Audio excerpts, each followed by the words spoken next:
Hey, what's poppin', guys? Sizzle here, and today I'm going to show you how to move, just a basic movement guide in Gmod. This will help you as a beginner, and this will help you also get better. Tells you really everything you have to know. So the first thing is, your WASD. WASD is your four movement buttons. You can use those in any way to move in any direction. Like this is W and A, this is W and D, this is just W, this is just A. Most of it, anyone who's really played a game would know how that works. Your space bars to jump by default, although maybe you changed it. Like any of these controls you can change by pressing escape, going to options, and just changing the button right here by hitting edit key and changing it. Um, but yeah, so space bars to jump, control, left control in particular is to crouch, so you can get under stuff like this, right? Because normally you can't get under that, but now when you hold control you can. There's obviously better uses for that, like for example, if I'm on here, I can't get in there, but if I hold control, now I can go in here, and this is a slightly better hiding spot than that. Um, but yeah, so the first like actual tech that you don't just know from the controls is called the crouch jump. This is actually in most other video games. So you can see if I'm jumping at this and I'm just pressing the jump button, I can't make it no matter how I look, no matter if I get a sprint like jump or whatever, and I just keep jumping at it, nothing will happen, right? But if I press jump and then crouch, so spacebar and then left control, there you go. You can now make it onto that. That just gives you a lot of extra height. Can be really useful for getting on stuff. And just generally, anytime you jump, really, you should be doing that, besides some tech later. Right, so if I just jump normally, I can't make that, but with a crouch jump, you can. Um, so you can then combine that with sprinting to do a sprint crouch jump, right? So if I go all the way over here, right, uh, you can, I think, maybe crouch jump from here to here. Yeah, you can. But if I want to go from here all the way back here, not over here, I mean, here you can still crouch jump, but let's say I want to go from here to there, right? If I just crouch jump, I fall completely short of that, right? That doesn't do anything for me, and that, yeah, it just kind of sucks. But if I go back to that, right, and I jump from that exact, basically that exact location, and I sprint first, right? So I press my left shift button, sprint first, and then press do a crouch jump. You can see from here, all of a sudden I can make it. You get a lot more extra distance, and when you crouch jump, you obviously get that extra height. So that's really the best way to make any jump. I don't really know of any better ways other than some really, really complex stuff.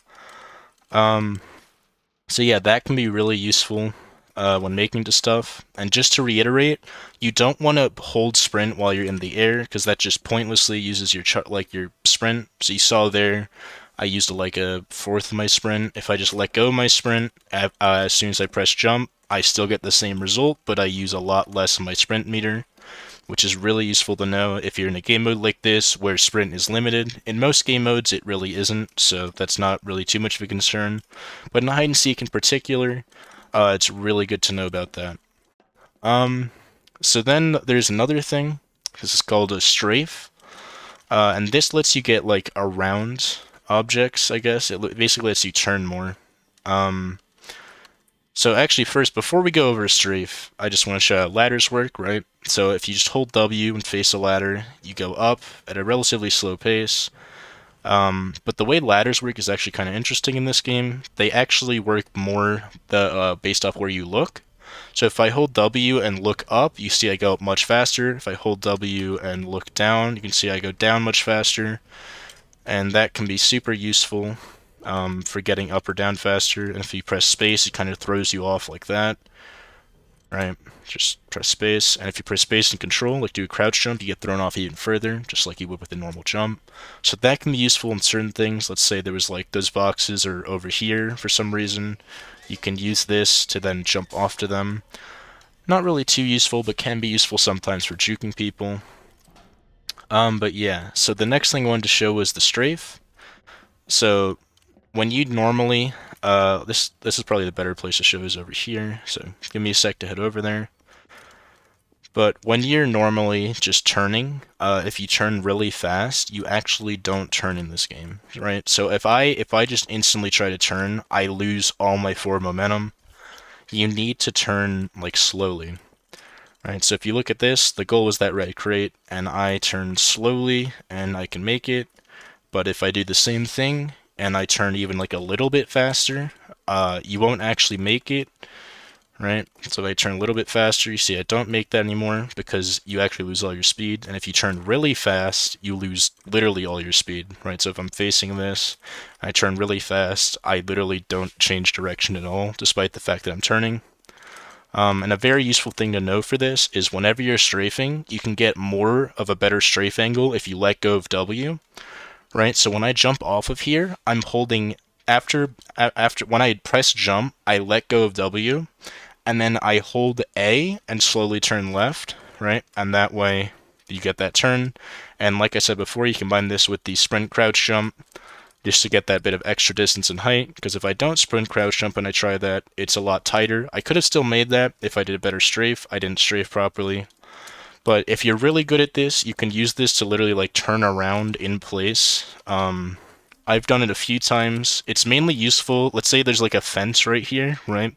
On this, I could go like out here and then like strafe around the fence and land on this side, which can be really useful for breaking certain maps. There's nothing on here, I don't think, where that's useful, but it is very useful in a lot of other situations. So knowing you have to turn really slow while strafing and only hold A or D and not press W, or you can do it with D too, it goes both ways. That's just a really useful thing to know. And now the final tech, and this is by far the hardest one, is called the B-hop, and it basically combines everything we've done up until this point. So you'll see if I just, I use my sprint meter and then I let go. It takes a little bit to get over this wagon, right? But if I go and I do a B-hop, which I haven't explained yet, which is like this, not like that, not like that, don't, it's like this, right? You can see I get there in about half the time, and that was a fucking horrible B-hop, right? That's a better B-hop. That's normally what it looks like. That's why it's really useful. And if you notice, my sprint meter's back to full, versus if I do the other one, I hold sprint the whole time, I just used up half my sprint meter, when the other time, I used up like this little, like literally like half, like a pixel of my sprint meter. So this is really useful in just almost every mode. It's called bunny hop. Pretty sure there's a lot of videos on it, so if this video doesn't do a good job for you, look up how to b-hop in Gmod or Half-Life. They use the same engine. But basically what you do is you strafe on every single jump by pressing A and D. You do not press W. If you press W, you don't, you just lose all your speed, right? So if I do this, and then I press W, you see I instantly lost all my speed, just on the spot. So don't press W while doing this. You have to make sure you're only pressing A and D while strafing. And you have to press jump basically as soon as you hit the ground, because if you're even a little bit late, you see I lose all my speed right there. But if I do it on time, I still lost some speed because I did a bit late, but if you do it on time like that, you keep all your speed. And there's a very tight window, I think it's like 5 frames or something, for getting each jump off. So you want to make sure you're pressing jump as soon as you touch the ground. Not before, right? If I press it before, it does nothing. But when you touch the ground, you want to do that, and you want to be strafing left to right, to left to right, just repeatedly with A and D. And if you're really good at this and you do the jumps perfectly, you can get like just an infinite amount of jumps in a row. I never really practiced this too much. I kind of just attempted it every time I had the chance to, and eventually I started getting like 2 or 3 in a row. But this can be super useful. Let's say you're on a really low sprint meter, your opponent's at like half, right? If you go like here and then you start b-hopping, you get that little bit of extra distance and speed that helps you get away. But yeah, hopefully this tutorial was good enough for you guys. If it's not, every single thing I mention, you can search up word for word on YouTube, and I'm sure you'll find like 100 guides going more in depth. But yeah, hopefully you guys enjoyed, and I'll see you in the next one.